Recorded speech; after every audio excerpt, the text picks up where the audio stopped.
जब मेरी शादी हुई थी तो उस समय मेरी उम्र 30 साल थी।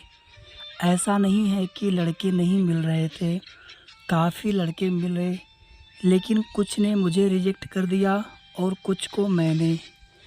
30 की उम्र होते-होते जवानी भी ढलने लगी थी और किसी भी कीमत पर कोई लड़का शादी करता तो उसकी उम्र 30 साल से ज़्यादा होती। बनारस के अच्छे परिवार में शादी हुई।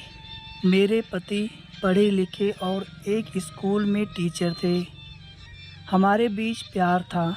उनका पढ़ा लिखा होना और मेरा सिर्फ 12वीं पास होना कभी हमारे बीच नहीं आया। चूँकि मेरा परिवार काफ़ी बड़ा था तो सास ससुर ननद सभी थे। सारा दिन काम करने के बाद जब मैं अपने बहन और भाई से फ़ोन पर बात करती तो वो मुझे बोलते कि तुम अपना ध्यान दो, सिर्फ काम मत करो।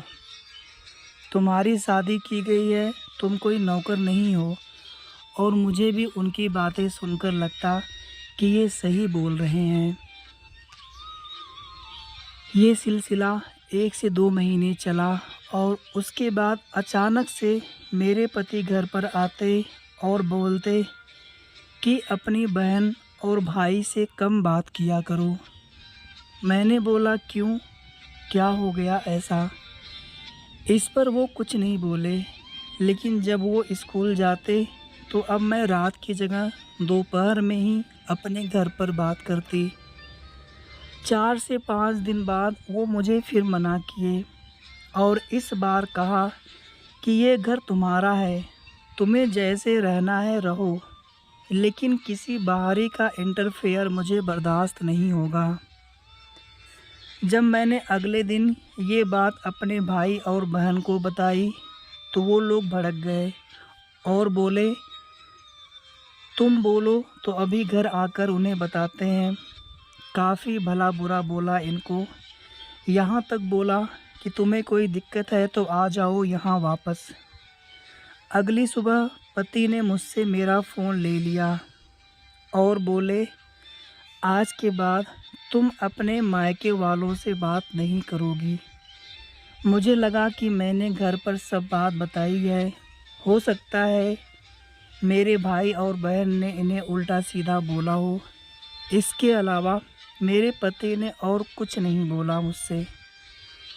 मेरे मायके के लोग कई बार मुझे फ़ोन किए और जब कॉल रिसीव नहीं हुई तो उन्होंने मेरे पति के फ़ोन पर फ़ोन किया।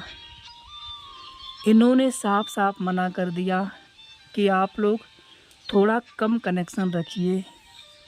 इतने में अगले दिन मेरे घर के लोग मेरे ससुराल आते हैं और मेरे पति और घर वालों के ऊपर चिल्लाते हैं कि पहले तो किसी ने कुछ नहीं बोला। उसके बाद मेरे पति मेरा फ़ोन लेकर आते हैं और सारी बातें जो मेरी बहन से हुई और भाई से हुई सबके सामने रिकॉर्ड किया हुआ सबको सुनाते हैं। अब मुझे पता चला कि मेरे फ़ोन में सारी बात रिकॉर्ड होती थी, जिसे सुनने के बाद मेरे पति मुझे बात करने से मना करते थे। बात और बढ़ गई। मेरी बहन ने मुझे घर चलने को कहा और बोला, इन सब से रिश्ता तोड़ लो।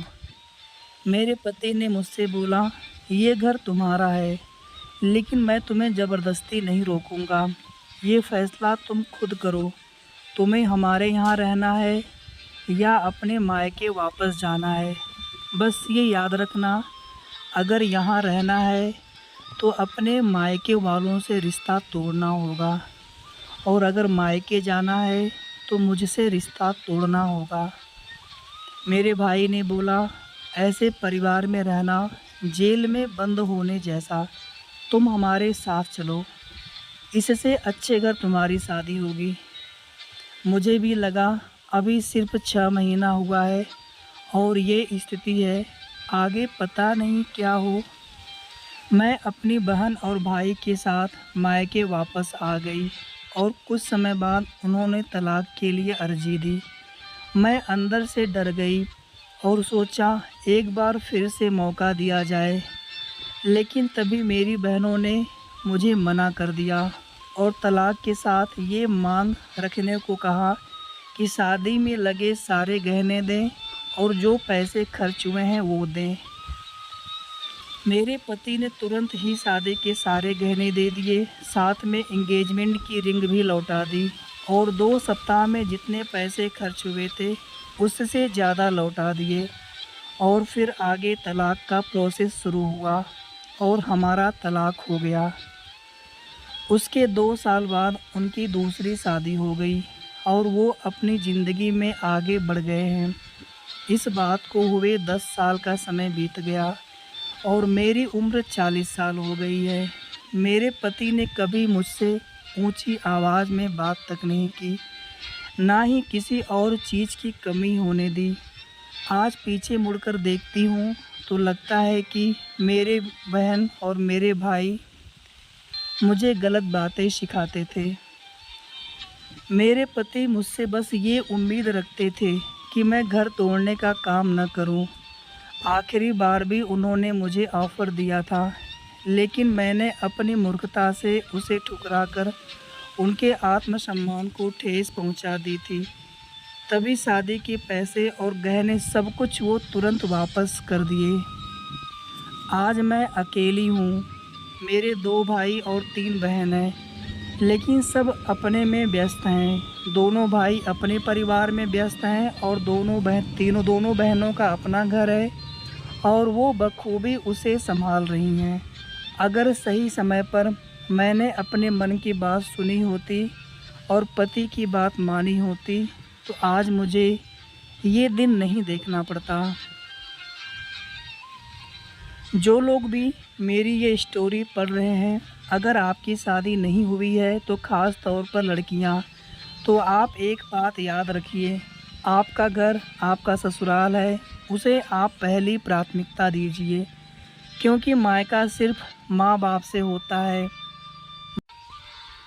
भाई बहन आज नहीं तो कल अपने परिवार में व्यस्त होंगे और अगर आप अपने भाई बहन की बात मानकर या किसी भी बाहरी रिश्तेदारों की बात मानकर मेरी तरह अपना घर खुद तोड़ना नहीं चाहते हैं तो मायके तक उतनी ही बात पहुंचाएं जितनी ज़रूरी हो और मायके के लोगों को भूल करके भी अपने परिवार में दखल अंदाजी ना करने दें। ये कहानी आप सभी को कैसी लगी कमेंट करके ज़रूर बताइएगा। साथ ही आप अपने विचार भी कमेंट सेक्शन में ज़रूर बताएं। कहानी अगर आप सभी को अच्छी लगी हो तो वीडियो को आप सभी प्लीज़ लाइक कर दीजिएगा, शेयर कर दीजिएगा और इसी तरह की अच्छी कहानियाँ सुनने के लिए चैनल को भी आप सभी ज़रूर सब्सक्राइब कर लेंगे। चैनल पर जो पहले की कहानियाँ स्टोरीज पड़ी हुई हैं आप उन्हें भी जा कर के ज़रूर देखें। धन्यवाद।